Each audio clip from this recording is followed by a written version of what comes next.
Okay, Andy, wicked to be with you here. Thanks for having me, man. Just give a basic introduction. My name is Andy. I work for Parkstone Productions and a whole lot of other people. And today I think I'm here to talk about AI agents because I also build a lot of AI agents and automation tools for businesses. That sounds great. That's why I'm here, is because I'm really interested in this. Just came to me. We had a lot of WhatsApp between us, notes, and I was. Well, that sounds interesting. Tell us a little bit about that then. Yes, I built a little PDF that I thought I would give away for free to you guys as a sort of a hello, I'm with Parkstone, please check me out.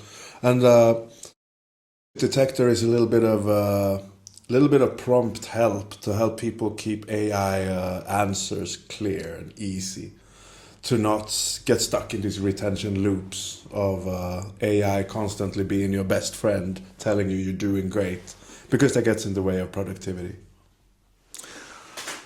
And it can mislead you, right? I've been led down the darkest roads of digital.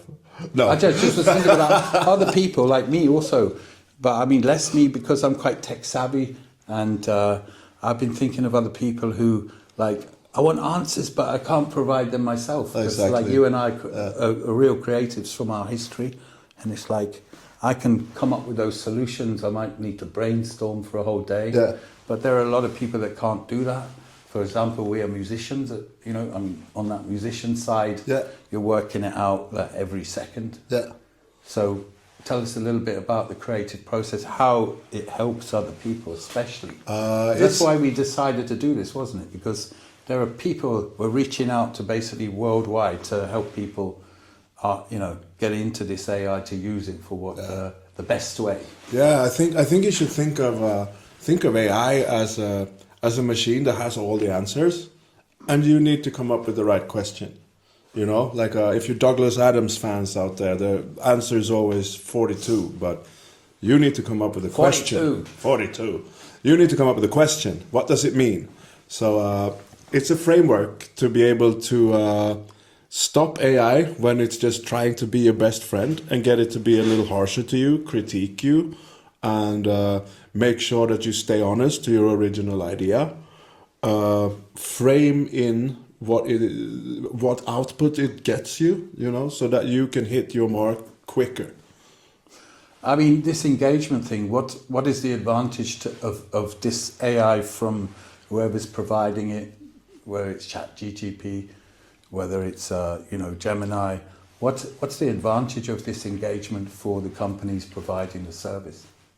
It's simple. I think the more they can tell their investors that their users are using their product, to make sure that people are clocked into your product, clocking in a lot of hours, so that when you talk to your investors, you can prove how much people are using your product. And that's why it becomes your best friend. That's why it's always agreeing with you, always trying to go one step further, always providing another air castle solution. And you need to ask the right question. You need to give it constraints to stop that behavior. You need to take control of that buddy system and not make it to be a buddy. You need it to be Einstein. You don't need it to be your best friend in the bar. Do you think you understand better than most people how to use it? And if so, do you think then that you're really taking people who, for example, people who want it to run their business, maybe they want more free time? Do you think you're the person then to take on that person as a client and coach them in the AI way of being able to succeed in that type of thing, that they can say 50% of their work is I think so. I mean, it's there are, first of all, we're so in the beginning of this technology. So there's a lot of great people coming out, discovering all this stuff before everybody else. I'm not going to sit here and say that I got the key to AI, because a lot of people do, and you have the key to a tiny little portion of it. But for sure, I'm good at making you define your goals and then telling you how to restrain AI to get to those goals. it's a sort of a code. You use your own language, but it's sort of a code language. You know, you have to be able to be mean to AI. And I can teach you to be mean without feeling bad. Because when you're mean, you get the most out of it. Yeah, get you on that. I had some notes here about vibe coding. Vibe coding is something I use because I cannot code, and I do not have the bottle to sit around and learn how to code. I never did, always wanted to. When AI came out, it was great because I can just write with my own language, my own words, what kind of web page, app, agent I want, which was great. And then they take what I put in and make code out of that I can then apply to whatever I use to build whatever I want to build. Okay. And for me, that was very, very enabling. All right. So where are we? Here, AI detector. I'm referring to your PDF, which is what initially drew me to come here and have a talk with you, because I think that useful isn't the word, but I think there's a lot of stuff within answers that you're getting out of this AI, and I see it myself. And I was following because I thought to myself, I'm getting up on lots of adverts. AI can do this, you should join and learn this. It's going to replace us all. 6-day courses and blah, blah, blah. I don't think you need, I mean, I was of the, when I started to see that you did this, I was of the opinion of like, you don't need any day courses of that. That's what I thought. Yeah. You know, and I mean, now I realize when I read this, it's like, you know what you're talking about, because for me, I'd be misled if I started a course and think to myself, yeah, maybe the course, I can't imagine that the person that's teaching me is going to be the person that's acting in my best interests. They just want to do the course, and I come back, the same engagement you were talking about exactly. before. I leave you with questions. Detector, this PDF, why this product exists, rather than me reading it, you tell me. This product exists because I want to enable people quickly so that you don't get disillusioned by this amazing tool. Yeah. You know, I want people to understand that you can use it not as your digital god, all-knowing information funnel, but it's your staff that you can abuse. Yeah. You can be mean to it and tell me, I need this right now in this form. And it will give it to you, and it will thank you for the pleasure of doing it. It's your dog in a leash. It's not the other way around. And I think that's the main spirit that runs through this. It's also a plug and play. It's also a plug and play thing where you can take all these prompts and all these ideas of getting out of the retention loop and combine them like you would Lego in order to build your house. I want this output. I don't want AI to gaslight me. I want only true, researched answers, and I want it in this form. Give me a couple of gaslighting traps. You could, for example, ask AI what the sources are. What are your sources of this information that you just gave me? And when AI throws that back, it's gonna be something that you cannot really verify. Well, according to studies, that's a gaslighting. Ralph. That's a gaslighting. That's my cat Ralph. Look at him. He's a West Ham United fan. In case you didn't know. Yeah, it's blowing bubbles forever. He's got good eyes for the pitch, you know. He does have good distance, eyes. Yeah. He does.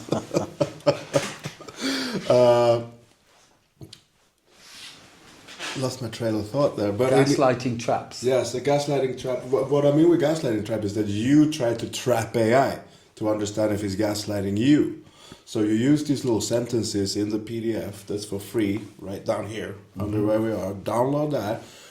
When you feeling like AI is bullshitting you, that is being too nice from you, throw one of those in. I think there's 5 or 7. Throw one of those in to make sure that AI audits itself. That's what a gaslighting trap is. And the more you start to learn, the more you can create your own. And these are just... So you're looking to break the loops. Exactly. You need Explain. AI tries to throw you into a loop where it says, your idea is amazing, do you want some more? And for us humans, that's great. I love you. Do you want some more pancakes? Yeah. You know, AI speaks to that part of us. I'm reading this PDF now, by the way. That's why my head's over this side, because I think it's important to, like, you know, people think, well, shall I download it? But I mean, let's go through it a little bit and not waste people's time, because maybe you don't, you know. And the one-line prompts, one sentence answers. It's pretty tough, isn't it? Like tough way you're looking at it, because you've got down here the kill switch. Just explain that second part of it.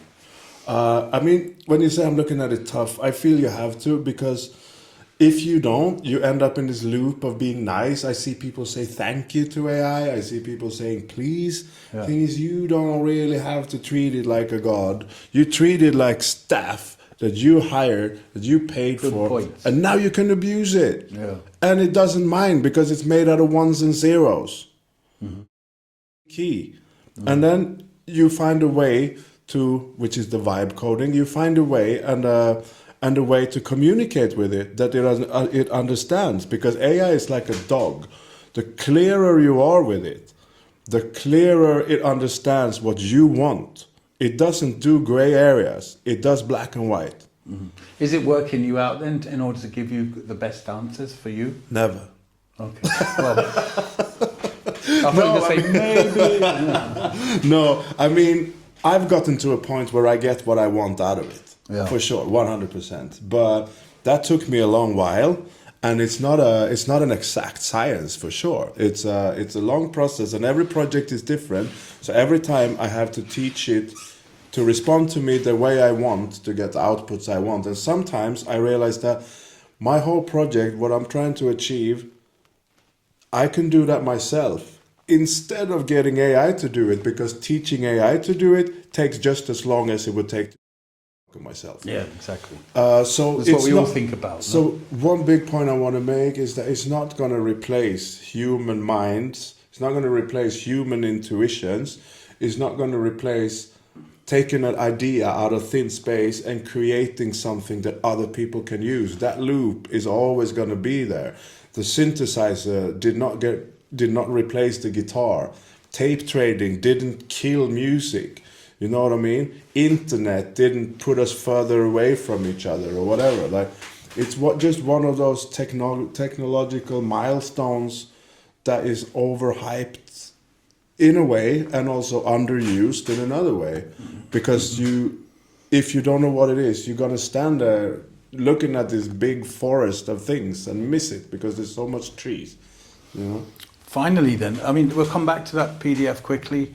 I just wanted to put this to you because I found this, like, as I was before the days that I arrived. Edward Snowden's chilling warning is now off on one again, unfolding in real time. And I want to read this out. Rolf, I want to read this out, please. Ralph, you need to listen to this. This is important You listen. knowledge from Mr. Edward Snowden himself. Yeah. What China built is exactly what Western governments are quietly preparing for. Snowden is crystal clear.